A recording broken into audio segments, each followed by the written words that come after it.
Hey there, I'm Wil Womack. I'm doing my presentation today on counseling individuals living in rural poverty. It's going to focus on kind of the barriers that they face in their community, the strengths that come with it, and also the best practices counselors can do to support them. To start with, rural poverty creates unique challenges for counselors.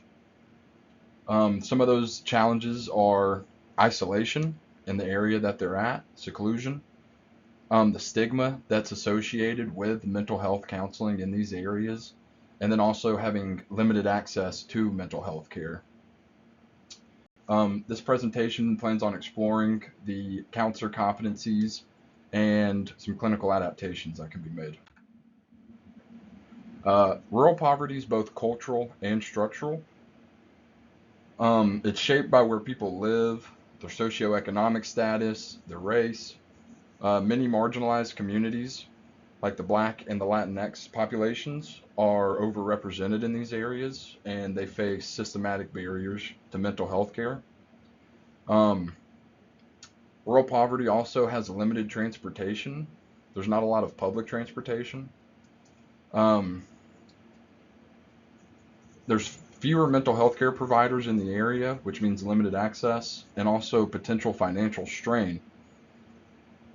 Um, the stigma that is found in rural areas also is a big concern because it's not viewed as accepted as in other areas. In most rural areas, it's still on the up and up. Um, to get into counselor beliefs, it's important for a counselor to be multiculturally competent because it will reduce their biased views, especially on poverty. As a counselor, it's important to be competent enough to counsel the people that you are counseling, and if you are not competent, you shouldn't be counseling them. Clark et al. 2017 states that trained counselors understand systematic causes.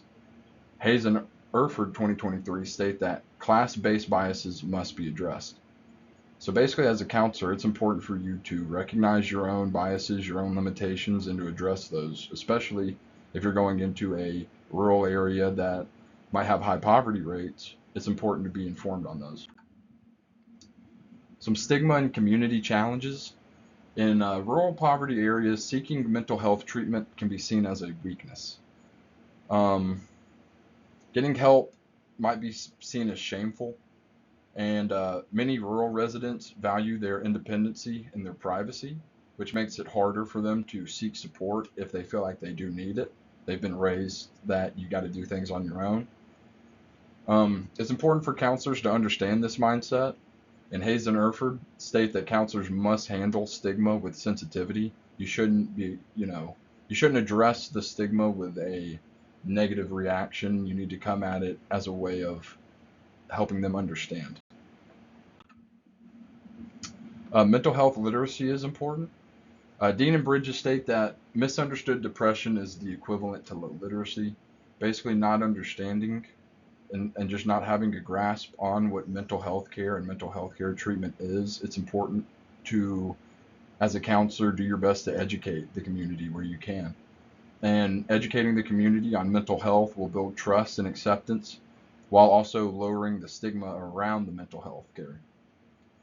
Um, Misinformation around the subject leads to less engagement in treatment. What this means is in rural communities, it's very likely that some people will have their own anecdotal evidence on counseling or on mental health care.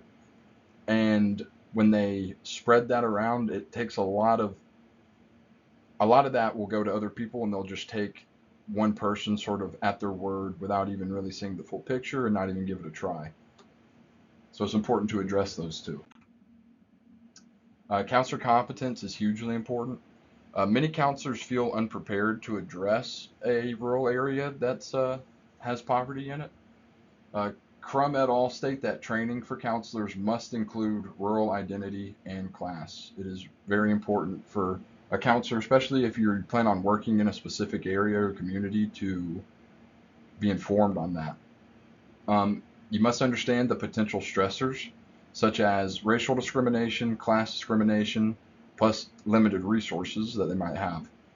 And since there's fewer counselors in rural areas, it's important that if you are counseling in a rural area, that you take the time to understand what your community and what your clients need and expect from you. Culture and service delivery. So it's important for counselors to adapt the way that they provide their services if the community around them is needing that help in a different way. So Crum et al. State that counselors may need to adapt their delivery format in rural areas, which could include doing traveling counseling, and virtual counseling. Hayes and Erford state that counseling methods and interventions need to be adjusted to the rural culture that the counselor will be operating in. And this is important again because you need to have an understanding of what your community expects and what the people are expecting. Flexibility will be essential to effectively counsel in a rural poverty area. You must be flexible as a counselor, especially if you're just getting started in a new area that might be a rural area, a more poverty focused area. You need to be flexible and be able to work with your clients the best that you can and the best that they can. Social advocacy. Social advocacy is huge in counseling in general, and it's actually one of the key components to it. It's crucial, and in rural areas, it does come with some risks. Um, Bradley et al. State that counselors may face backlash or isolation from their community for social advocacy. This is very true in rural areas where mental health care may not be fully accepted and you might be seen as weak by seeking mental health care.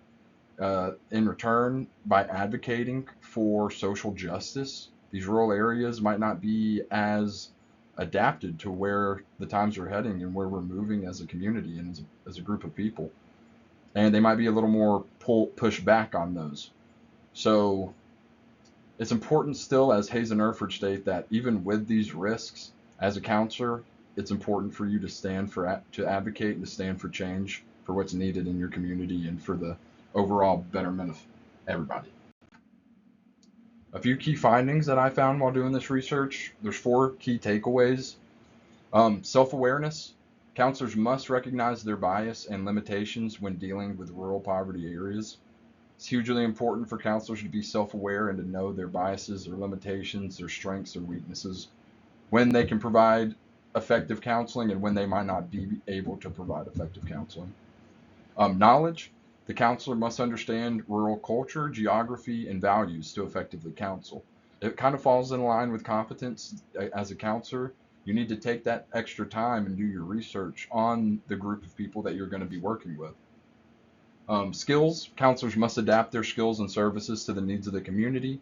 That means adapting the way that you provide your services to better suit everybody.